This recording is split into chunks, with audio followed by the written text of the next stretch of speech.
And what common mistakes do you see customers make when they first start using your platform? Most of it is just not thinking through things enough. Yeah.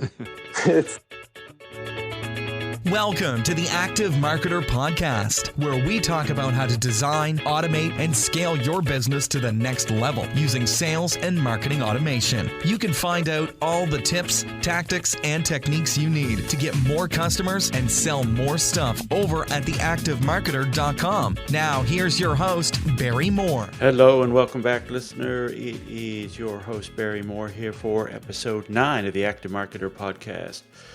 We've got a great interview today. We've been talking a lot about ActiveCampaign in the last few episodes, and I certainly think it's a great tool. And I know many of you out there are using it, so I thought we might have a chat with Jason VandeBoom, the CEO of ActiveCampaign, and get his take on the company and where he's going and what features we can see in that platform in the future. But before we get to that, some news and events. I'll have an upcoming webinar with John McIntyre, the autoresponder guy from themcmethod.com. We'll be doing a joint webinar coming up in the next couple of weeks. So don't miss out on that. It's going to be how you can create an automated selling machine for your business. If you want an alert on what exact date that's going to be, head over to theactivemarketer.com, join up to our mailing list, and we'll send you out an alert once we've locked in a date for that webinar. It's going to be really great. And on to the Shameless Social Proof segment of the show, where we read out your iTunes review. We've got one in the U.S. store this week. 5 stars from Matt McWilliams. It says, "Well done, Barry. Wow, the Active Marketer podcast is flat out awesome. Good production quality, easy to listen to. Very impressed. Keep bringing it." Well, thanks, Matt. Really appreciate that. And we'd love to get your reviews on iTunes. So if you just head over there, leave us a review on iTunes. We'll read it out on one of the future shows. I just need to make a little apology beforehand. The sound quality on this interview is not the best. And we did try and work with a sound engineer to get rid of the little bit of hissing that you hear in there. We weren't really successful with getting rid of that noise, unfortunately. But I wanted to put this interview out there because I think it's a great chat with Jason, and I think you'll get a lot out of it anyway. So apologize for the audio quality in this one. It sounds not too annoying, but I do apologize for the little hiss in the background. So this week, as I said, we're talking to Jason VandeBoom, the CEO of ActiveCampaign. I think it's a really great tool and a really great company on a number of different levels. One is just kind of their attitude toward internet marketing, and they really have a solid corporate identity on who they want to be and where they want to take their business. So it's really interesting to talk to Jason. So let's get into this week's episode with Jason VandeBoom, CEO of ActiveCampaign. Really exciting show today. I would love to welcome to the show Jason VandeBoom from ActiveCampaign. He's the CEO of ActiveCampaign over there. And since we all love the tool here at theactivemarketer.com, I thought it would be a treat to get him on and talk about kind of the company a little bit and their direction for the tool going forward. So welcome, Jason. Thanks for having me. One of the things I've found interesting about ActiveCampaign is that you guys seem to kind of have a different corporate culture to kind of some of the other tools out there like Infusionsoft, Entreport, etc. And I wanted to have a chat about you first about some of that. And I guess I kind of got that idea originally from a post you guys did about a year ago, I guess, which was about how you turn away millions of dollars of revenue every year. So I thought, I was hoping you could tell us a little bit about what the corporate culture is at ActiveCampaign and why you guys are kind of decided that was the way for you.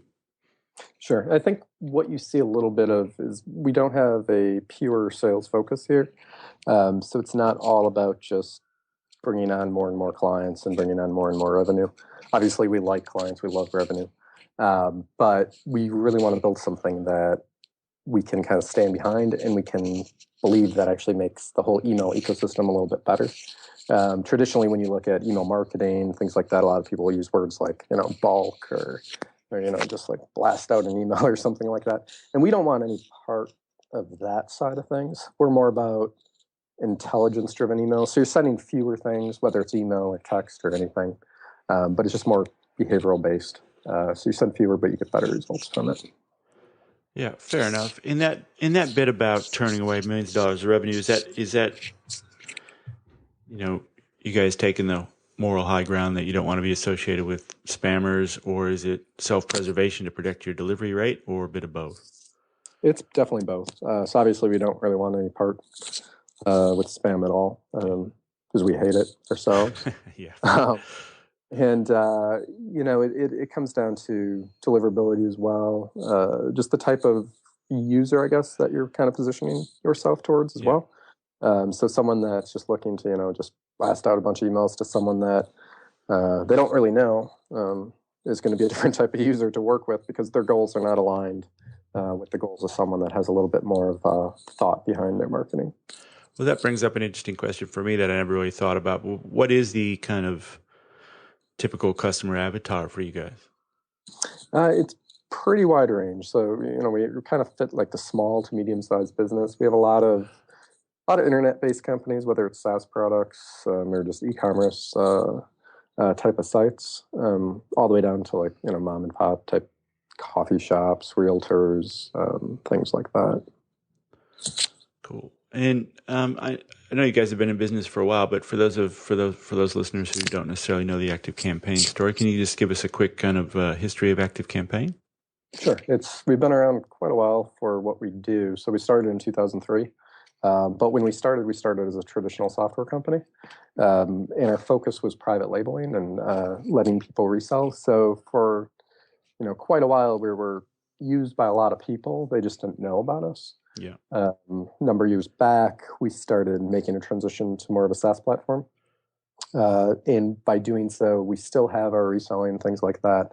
But our brand is definitely out there a little bit more. And this allows us to focus on building things that we otherwise couldn't have with traditional software because we control the entire infrastructure, things like that. So make an investment in a feature that could cost, a couple $100,000 a year is no big deal for us, but to try to put that onto each individual licensee of a product, it would just be impractical. Yeah, really. Okay. So where do you guys want to take ActiveCampaign from here? So just within the last year or so, some people that have watched us have seen us get a little more into automation. We definitely have a lot more to do with that. And we see sales and our release of our built-in CRM as being a big thing we can grow in. Right now, it's just kind of our first take at what we wanted as a CRM. We're working on an update for that as well. So between the sales automation and tying that in with all the different marketing channels, we think there's a lot we can do. Yeah, I love your product because it's so deep. It's like every day you almost find something new in there that you can start using in a different way. Sure. I especially like, the CRM Deal Pipeline you guys came out with, I guess, maybe 6 months or so now. Very cool, very useful, and I've already found dozens of ways to use it. So is that going to be a more central focus of the tool going forward? Is it going to kind of spread its tentacles more throughout the tool? Yeah, absolutely. So you're going to still have these three main kind of like columns of things going on. So you have your messaging aspect, and then you have the automation and the sales. Right now, the sales is fairly tied in, but we could do a lot more with it. And we just kind of want to integrate everything when it comes to a contact. So right now on the platform, you can look at a contact or you can look at a deal, but you can probably understand it kind of has a separation feel to it. So we're working on some updates to kind of just make this all. It's already an integrated solution, but we want to make it even a smoother process. Very cool. And in your API integration, I know you've got out to some other tools, but do you have more integrations planned via an API level? Yeah, we think of that as a good marketing strategy for ourselves, and it's worked well to kind of get into audiences that weren't aware of us in the past.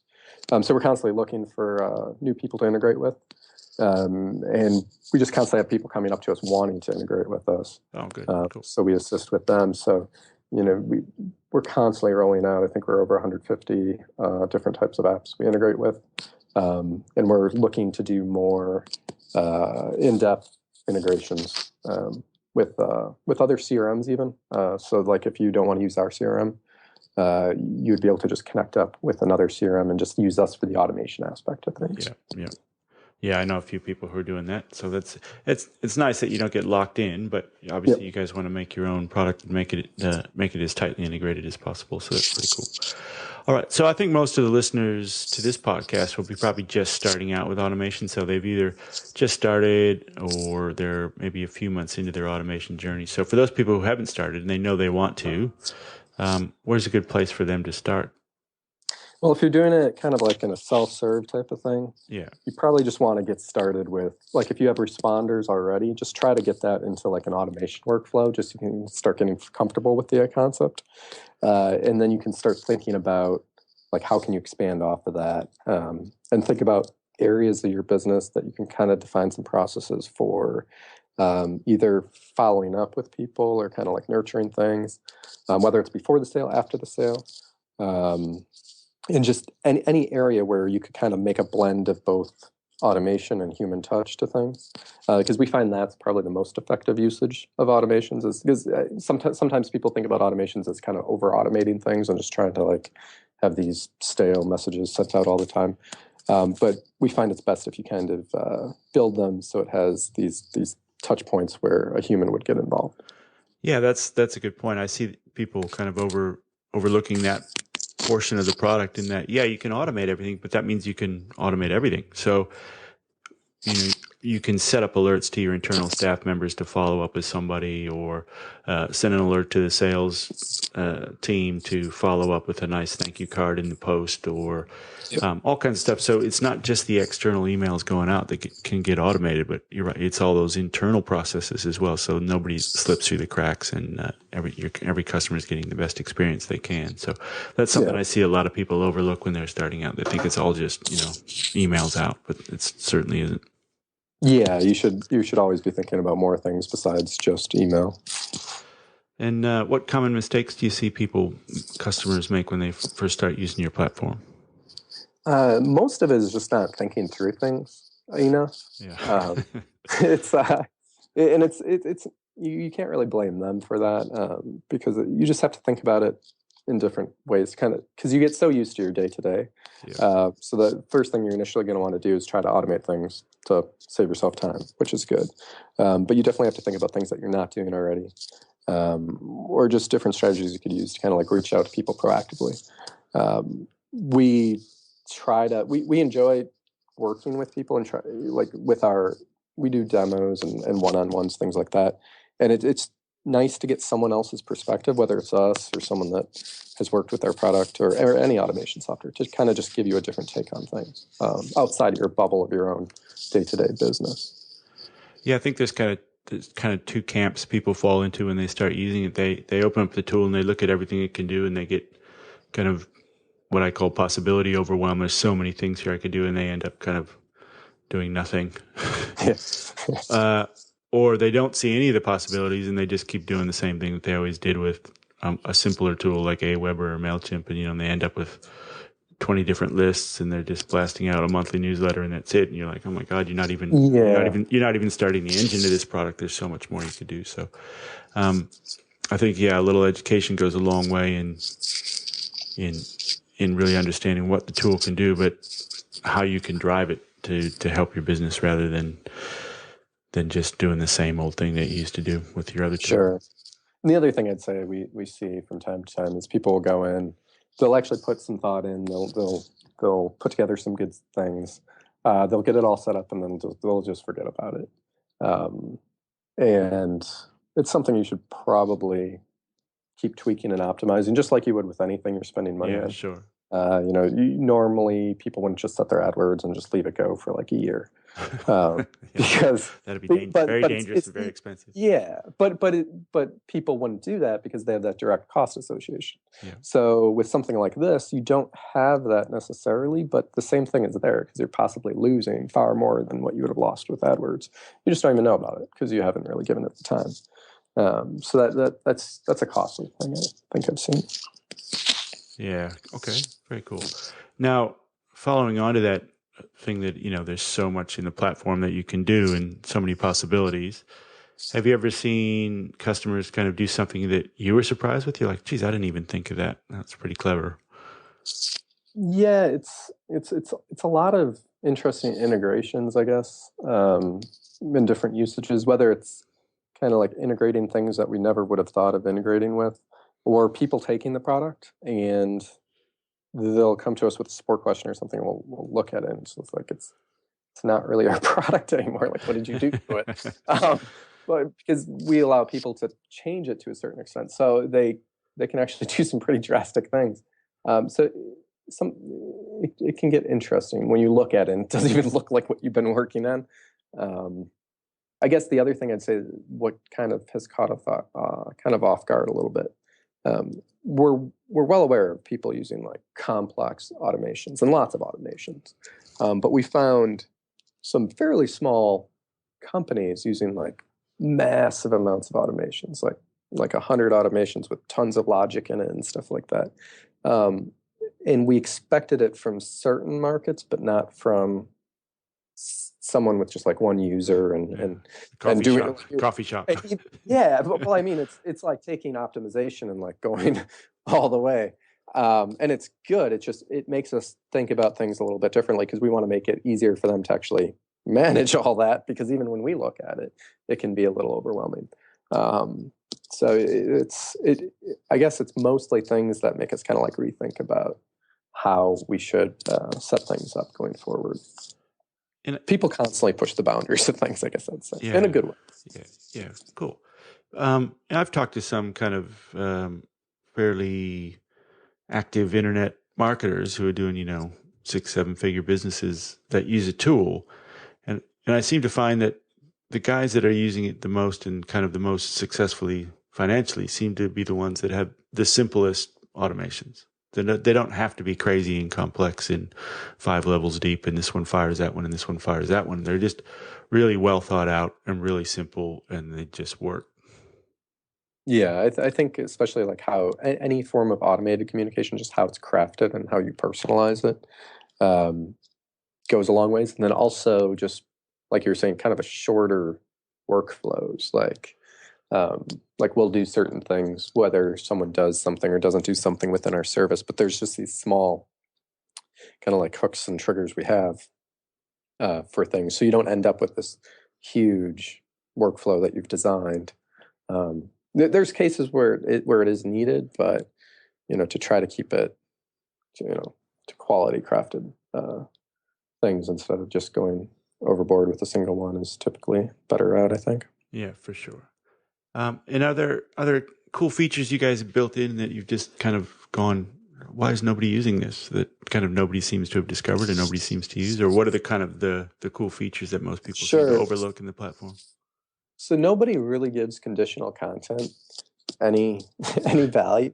Yeah. We've had it forever. I mean, we've had that for a ton of time. And some people use it, but it's not used to where it could be, in my opinion, because people will use personalization, but that's pretty basic and it's not really that amazing. I mean, doing like, hey, first name or something like that. Nobody really believes that typically. It can be nice. It can help, but using blocks of content that's conditional, we've seen a lot of success with, but we haven't seen as many people actually utilize it. When we first launched site and event tracking, which allows you to track like everything your contacts are doing on your site or custom apps, things like that, there was this delay of just it actually taking off how we thought it was going to, and now it's pretty. It's taken off pretty wildly, but we had this period of just people weren't really using it, and that was partly a kind of like a marketing error, education error on our side, maybe, of getting people to be a little more aware of how things work, and then we brought in some more options with automations using that data, and I think that's probably helped as well.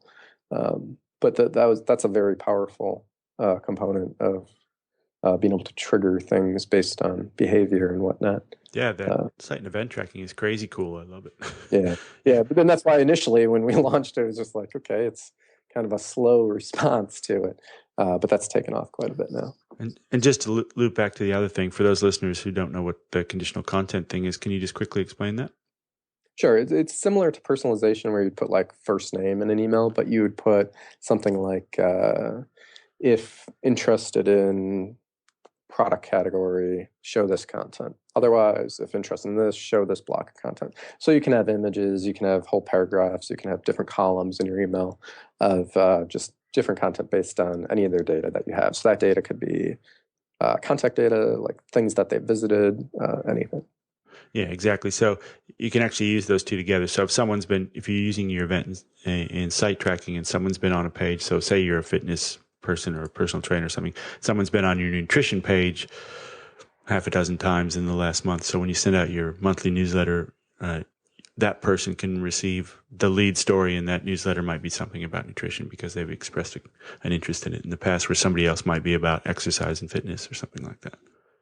Yep. Very cool. So what's your favorite feature in the platform? I like data quite a bit. So I like all of the tracking and then the segmenting of things. Segmenting, people will typically think of that as just kind of like narrowing down a funnel or sending to a list, but you kind of use it to just explore things as well. So the data and the segmenting of the data is just making that large amounts of data actionable. So that's kind of what interests me. Very, very cool. And just to kind of finish up on the platform a little bit, what kind of new and revised features might be coming out in the future that you can talk about? Sure. So we've been working for quite a while on a new email designer. What we have isn't really up to our standards anymore. So it's quite a bit better in terms of just drag and drop interface and multi-user editing, things like that. So we're going to be rolling that out soon with a bunch of new email templates. So that'll be very nice. We're working on an update to the automation and workflow builder. It'll be more drag and drop in a sense. We're really smoothing out the whole process. Everyone comes to us for it because it's easy to use. But as we have used it and as we've been kind of improving our overall user interface and user experience, we've just found a lot of things we could change with it to even make it smoother. So that's going on as well. And while we're doing that, we're going to be adding in some new interesting options for your workflows and how you can build automations. And then another thing that we're interested in, and we're kind of starting on, is more behavior-based triggers. So right now you can do that for automations. We want to bring that whole logic and kind of bring all this outside of email and outside of our app, so that you can have behavioral-based triggers and things like that in different channels, maybe on your site, maybe in an app, things like that. So that's going to be an interesting one because that's going to be a little bit out of our norm. And how would that be handled on the site? So just by the tracking that's already there, and you can tell that person's been to your site before. So yeah, we can build off of what we've done with site and event tracking. Right. It'll be built off of that, but with some other options on top. But yeah, it'll basically the idea of personalizing and conditional type of things with triggering things and stuff like that. We want to bring to different channels. Wow, that sounds pretty cool. And anything else you'd like to talk about? What kind of, is just from a company point of view, I noticed this year you kind of, I don't know if it's just me, but you seem to be kind of getting your brand out there a bit more this year. Is that a fair thing to say? Yeah, we've definitely gotten the brand out there more. We're seeing a lot more movement from other people in our space. We're definitely becoming more comfortable with being in the space that we've positioned ourselves in, coming from more of a traditional ESP market into more of a automation focused market. So we're seeing a lot of movement from that, from the movement and from our brand getting out there. We're having to scale up, everything in regards to sales support and trying to bring on more development to keep things moving along at a good pace. Well, I think you guys are doing a fantastic job. I love the product, and everybody I talk to is just kind of amazed at how much functionality in there and how accessible it is for kind of the smaller business or the solo entrepreneur who's just starting out. So well done for how far you've come with ActiveCampaign, and I really, really look forward to seeing what you do with it next. Thanks, Jason. Thank you. Thanks for having me. Thanks. Well, there you go. The future of ActiveCampaign. I think it's a great tool, and they keep building out and they keep putting new features in there, and they're really, really, really responsive to how their users are using the tool. If you head over to their feedback site, I've put in a couple of suggestions for new features or how things should work, and they've already started planning and implementing those. So really great company to work with, and I do appreciate Jason stopping by for this interview. You can find all the show notes and all the links we mentioned over at theactivemarketer.com/CEO. On the next few upcoming episodes of the Active Marketer podcast, we're going to be mixing it up a little bit. I got a lot of great feedback from last week's Technical 20 podcast, where it's a short, sharp, implementable tip that you can put into your business in less than 20 minutes. So we'll be doing a few more of those. I'd love to hear what topics you'd like covered, so send me an email at barry@theactivemarketer.com, and we'll work in your suggestions, or you can head over to any of the show notes for any of the episodes, leave me a comment down below, and we'll work in your suggestions into future episodes. See you next week, everybody. Thanks for listening to the Active Marketer Podcast. You can find the show notes and all the latest marketing automation news over at theactivemarketer.com.